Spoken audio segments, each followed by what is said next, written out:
High বন্ধুরা, আপনারা সবাই কেমন আছেন? আশা করি অনেক ভালো আছেন। আমিও অনেক ভালো আছি আপনাদের দোয়ায়। তো আপনাদের মাঝে চলে আসলাম আমার জীবনের নতুন একটা কাহিনী নিয়ে। তো আমার জীবনে কি এমন হয়েছে সেটা আপনাদের মাঝে তুলে ধরবো।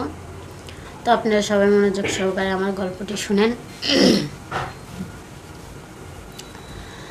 তো আমার বিয়ে হয়েছে 8 বছর হলো। আমার বাচ্চা আছে 2টা। তো আমার বাচ্চাদের আমি স্কুলে লেখাপড়া করাই। তো কেজি স্কুলে পড়াশোনা করে আমার বাচ্চা। তো ওদেরকে সব সময়ের জন্য আমার যেতে হয়, নিয়ে আসতে হয়। ওদের পিছনে আমার থাকতেই হয় অল টাইম। তো এরকম করে যাওয়া আসা করতে করতে ভালো লাগে না। অনেকক্ষণ দাঁড়ায় থাকি, রিক্সা পাই না, অটো পাই না, কোনো কিচ্ছু পাই না। দাঁড়ায় থাকতে থাকতে বিরক্ত লাগে। তো হঠাৎ করে একদিন একটা রিক্সাওয়ালা পাইছি। এদিকে বৃষ্টি, ঝড় কত। এখন বাচ্চাদের আনতে যাব, এই সময় হঠাৎ করে এরকম অবস্থা।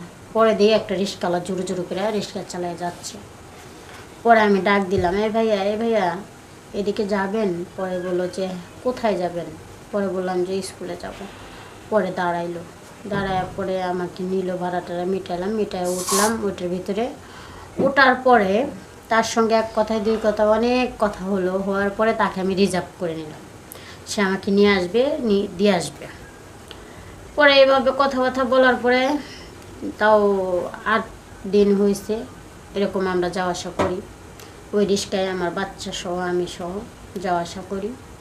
করতে করতে তার সঙ্গে আমার একটা ভালো একটা হলো। অনেক আমরা রিক্সায় করে যখনই বাচ্চাদের ধুতে যাই তখনই তার সঙ্গে অনেক গল্প করি, অনেক হাসাহাসি, অনেক আর কি ফাজলামি করি। তো হঠাৎ করে একদিন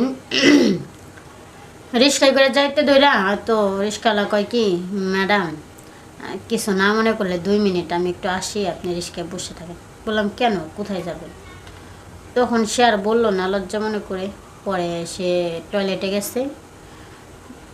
না না, টয়লেট না, ও রাস্তার ধারেই ওই যে ছেলেরা যেখানে সেখানে তো হিসু করতে বসে। পরে যখন হিসু করতে গেল তখন না আমি এভাবে তাকায়া দেখতাছি, দেখি কি ওই নিচ দিয়ে না ওই দেখা যাচ্ছে, ফাঁক দিয়া দেখা যাচ্ছে। তো ওইটা দেখে না আমার যেন কেমন শরীরটা একবার শিরশির করে উঠলো। নিজে আর মানে ধরে রাখতে পারতেছি না। মনে হচ্ছে কি যে এই রিস্কালাকে যদি এখনই পাইতাম, মনে কত যে সুখ পাইতাম আমার জীবনে। পরে রিস্কালা প্রসাব করে আসলো। আসার পরে রিস্কা নিয়ে স্কুলে যাচ্ছে। তখন তার সঙ্গে এক কথায় 2 কথায় অনেক কথাই বলতেছি। বলতে বলতে যখন আমাকে বাসায় পৌঁছায় দিতে আসলো, তখন আমি রিক্সাওয়ালাকে বললাম যে ভাইয়া তাহলে আসেন আমাদের বাসায় 1 কাপ চা খাইয়ে যান। পরে রিক্সাওয়ালা চা খাওয়ার জন্য আমাকে বাসায় আসলো। যখন আমার রুমে বসলো, বাসায় তো আর কেউই নেই, আমি আর রিক্সাওয়ালা। বাচ্চাদেরকেও রেখে গেলাম স্কুলে। এই চান্সে তো একবারে ফাঁকা। কী করবো? তাকে চা খাইতে দিয়া তার সঙ্গে এমন এমন কথাবার্তা বলতেছি, বুকের কাপড় সরায় রাখতেছি, আবার এরকম সেরকম ভাব ভঙ্গিমা করতেছি। রিক্সাওয়ালার আর ঠিক থাকতে পারতেছে না। সে বলতেছে কি, ম্যাডাম আপনি না দেখতে অনেক হট। আমি তখন বললাম যে কেন ভাইয়া, আপনার কিন্তু যন্ত্রটা কিন্তু সেই। আপনি দেখলেন কেমনে ম্যাডাম? কেন ভাই, আপনি যে হিসু করতে গেছিলেন না, তখন আমি ওই নিচ দিয়ে দেখছি আপনার যন্ত্রটা না অনেক সুন্দর, অনেক বড়, তাই না? পরে সে তো এই কথা শুই না, তো মনে করছে যে না জানি আর কি।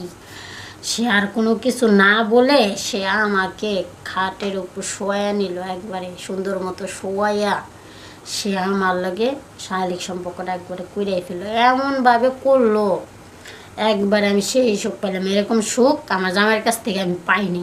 আমার এতটুকু মনে হইলো, অনুভব হইলো। তো সেদিন থেকে আর আমার জামাইরা আমার ভালো লাগে না। রিস্কাওয়ালার লগে শুরু হয়ে গেল আমার প্রেম প্রীতি ভালোবাসা। তো এরকম এরকম বাসা ফাঁকা থাকলে রিস্কাওয়ালারে নিয়ে এসা আমি এরকম কাজকাম করি, তার সঙ্গে শারীরিক সম্পর্কটা করি। আর সেও রিক্সা ভাড়া নেয় না, সেও অনেক সুখ পায়।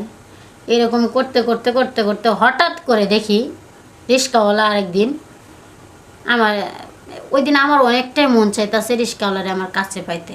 তো ওনাকে আমি বললাম ফোন দিয়ে আসার জন্য, বাসা ফাঁকা। উনি আসলো। ও মা, উনি আসার পরে মনে হয় সর্বোচ্চ 2 মিনিটও হয় নাই, হবে আর কি 2 মিনিটের কাছাকাছি, এর ভিতরে ওনার শেষ। আরে আজকে আমার চাহিদা হইতেছে একটু বেশি, আজকে আমার দিব, হ্যাঁ না দিয়া হ্যাঁ নিজেরটা নিজে শেষ করে ফেলাই দিল তাড়াতাড়ি। তখন আমি কি করি, ভালো লাগতেছে না, আমার কোনো কিছু সহ্য হইতেছে না, আমি আর কি করব, কোনো উপায় না খুঁজা পায়া। জামাইও তো বাড়িতে নাই, জামাইও গেছে বেড়াইতে, আসবো দেরি আছে। পরে আমি এতক্ষণ কি জ্বালা লয়ে থাকুন, আমি এইভাবে থাকতে পারবো না। পরে আমি কি করলাম, রিক্সাওয়ালারে খাটের উপর চিৎ করে ফালাই লইয়া নিজের কাম নিজেই সারলাম। আর কি করব, উপায় নাই তো, শরীরে কতক্ষণ জ্বালা লইয়া থাকুন। এরকম করতে করতে করতে করতে অনেকক্ষণ চলে গেল গা। রিক্সাওয়ালা কইতাছে, ম্যাডাম আপনি যে কী জিনিস আমি বুঝাই গেছি, আপনি আমার ছাড়েন, আমি আর আপনার কাছে আমো না, আপনার ভাড়াও আর মারতাম না, ছাড়ে কেমনি সহ্য করে ম্যাডাম, আমি পারবো না। এরকম করে অনেক কাকুতি করতেছে, অনেক রিকোয়েস্ট করলো, হাতে পায়ে ধরলো, ধরার পরে পরে আমি ওনারে ছাইড়া দিলাম, আমারও হয়ে গেছে। পরে ওনারে আমি ছাইড়া দিলাম, দেওয়ার পরে সে আমার বাসার থেকে চলে গেল। আর অনেকবার ফোন দিয়ে রিসিভ করে না, অনেকবার ফোন দিয়ে রিসিভ করে না, কথাবার্তা কয় না। হ্যাঁ বাসা তো আর চিনি না যে বাসায় যাম, কথাবার্তা কয় না। পরে রাস্তায় যায়, সে যেখান দিয়ে ভাড়া মারতো, যেখানে যেখানে দাঁড়ায় থাকতো, যে স্টানে সেই স্টানে যাই, আরে খোঁজার লেগে কোথায়ও পাই না।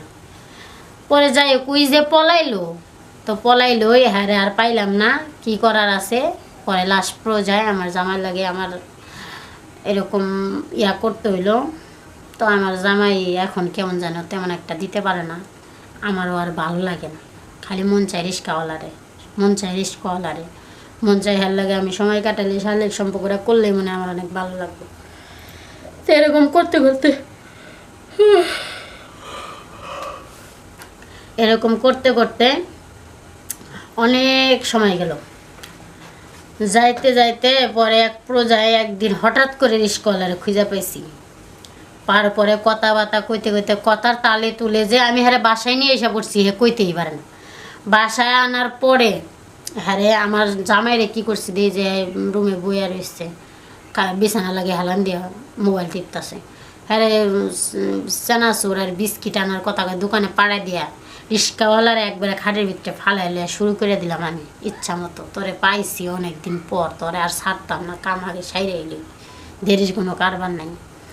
এই কইয়া পরে শুরু করে দিলাম ইচ্ছা মতো। এইদিকে জামাই আইয়া বিস্কিট আর চানাচুর নিয়ে দোকান থেকে আইয়া দেখে যে এরকম রিক্সাওয়ালা কাকতি মাকতি করতেছে, আর হারে আমি এরকম করে নির্যাতন করতেছি।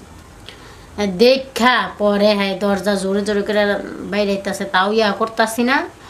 পরে লাশ পড়ে যায় এসে সে দরজাটা লাইট দিয়ে একবার ভেঙ্গা লাইছে, ভেঙ্গা ঢুকা পরে আমারে যা ধমক দিছে, এগুলো কি দেখতেছি। পরে ওর মতো ও শরীর টরিল ডাকলো, আমার মতো আমি ডাকলাম, ডাকার পরে রিক্সাওয়ালা বকাবাজ্য দিয়ে বাইর করে দিল, ও চলে গেল। পরে আমারে তো অনেক অপমান অপদস্থ করলোই, করার পরে আমাকেও বাড়ির থেকে বের করে দিল, আমার লাগে সংসার করবে না। তো আমার জীবনে কত বড় একটা ভুল কাজ আমি করে ফেলছি, অবশ্যই আপনারা আমার গল্পটি শুনে বুঝতে পারছেন। আমার মতো এরকম ভুল কাজ আপনারা কেউ করবেন না। সবাই সবার জায়গার থেকে ভালো থাকবেন, সতর্ক থাকবেন, হুঁশিয়ার হয়ে চলবেন। আমার মতো এরকম পাগলামো কেউ করবেন না। সবাই ভালো থাকেন, বাই।